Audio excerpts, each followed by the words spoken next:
Patriots face the Chargers this weekend. Belichick talking about Justin Herbert, who, by the way, has a 101 passer rating as a rookie with no preseason. Thrown for 3,000 yards, 23 touchdowns, 7 picks, 67% completion percentage. He's a monster. Big, strong, mobile, smart. Got a new haircut, too. Here's Belichick talking about Justin Herbert. Yeah, he's impressive. Very talented player, tall, sees things well, has a good arm, can certainly make all the throws. He's athletic, definitely escaped the pocket, smart. Looks like he's going to be a good quarterback for a long time, a lot to work with. I know he's a smart, hard-working kid that likes football, and I'm sure he'll continue to get better as he has this year throughout the course of the season. I think he's got all the tools. I mean, listen, I like Burrow, but he's a bigger, stronger Burrow with a much better arm than Burrow, like a much better arm than Burrow. He's got to be smarter because he was a 4.2 biology major. So Herbert is just a remarkable player. The numbers he's putting up, and with a coaching staff that's doing him a disservice. By the way, they're going to hire a new coach for the LA Chargers. That's understood. They're going to do that. I'll tell you right now, you get buried in Los Angeles, you have to think about your market. You get buried in Los Angeles very fast. That's why the Lakers, they get LeBron and AD from the sports page. The Dodgers get Mookie Betts. They were winning their division, but when LeBron came to town, Dodgers are like, okay, we're getting buried here. Dodgers go get Mookie Betts. The Clippers, Kawhi and Paul George. Rams, Jalen Ramsey, Aaron Donald. They got to go big on this. I'd call Belichick and Urban Meyer. Do not go small. Do not hire a coordinator for Justin Herbert. Go big, because this kid is an all-timer. This kid's got Elway talent. He is Andrew Luck with a better arm. That's how good I think Justin Herbert could be.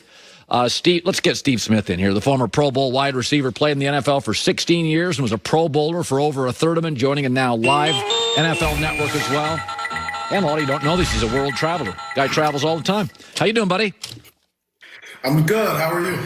I am good. I want to ask you about this. Wide receivers, great ones, need the ball.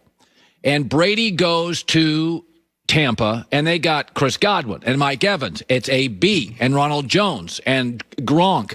Is it possible that it could create, not animosity, but you got too many mouths to feed for Tom Brady? No, I don't think he has too many mouths to feed. I think there is a struggle with the coaching staff to figure out how to do it, and also do it the way that Brady is comfortable doing it. Sometimes coaches get so creative in the X's and O's, and my coworker uses this all the time, Mike Robinson, but allowing the Jimmies and Joes to actually make the plays. When you draw up a great, fantastic play, it has no heartbeat. Those little X's don't move. In the real world on the field, they move, right? They had a great concept on how to cover Tyreek Hill in the defensive meeting room in air conditioner on a piece of paper. But that guy got on the field, and Davis was in trouble. And he found out real quickly how much he was in trouble. So that's just an example of why you can't do so much coaching that you lose the ability to let the game speak for itself. Where are you right now? Lamar Jackson will not play against the Steelers. He will play against the Cowboys next week. Where are you with Lamar Jackson right now, his development and where he's at, Steve? It's a struggle right now because obviously having so much ties to that organization and also being an offensive-minded guy, you can't put it all on Lamar, and here's why. Lamar is not calling his play. He's not sitting at the line of scrimmage, audibling into and out of plays like we see here in Carolina, Teddy Bridgewater, or we've seen in the past a Ben Roethlisberger or a Tom Brady, Drew Brees. He's getting a call in and flipping up his wristband and looking at all those things. And so I don't believe it's fair to put all this on him as if he's calling his own plays. He's not. He is calling what they are giving him. And the game plan is starting to catch up with them. People are starting to figure them out. And they have to Greg Roman needs to make some adjustments because his quarterback is getting the brunt of it all but it's not Lamar.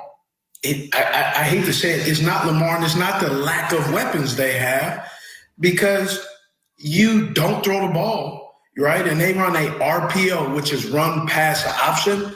They run a RO, run option, and very few Ps in the pass. Where are you on Carson Wentz these days? 3 offensive linemen out with injuries. Alshon Jeffrey kind of looks shot. Where are you at with Wentz these days? I mean, I like Wentz. He has a strong arm, but he also, since they won the Super Bowl, you can see he struggles and he tries to always make the big play. Yeah.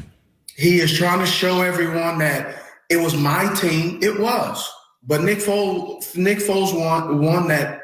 And then also, too, is I like Doug Peterson, but he seems to – all these guys that have been under Andy Reid are trying to outdo Andy Reid, Matt Nagy. They're so creative, but they aren't Andy Reid. Stop trying to outdo the teacher and just be the student, right? The only guy that seems to have gotten it together a little bit is Frank Reich. Yeah.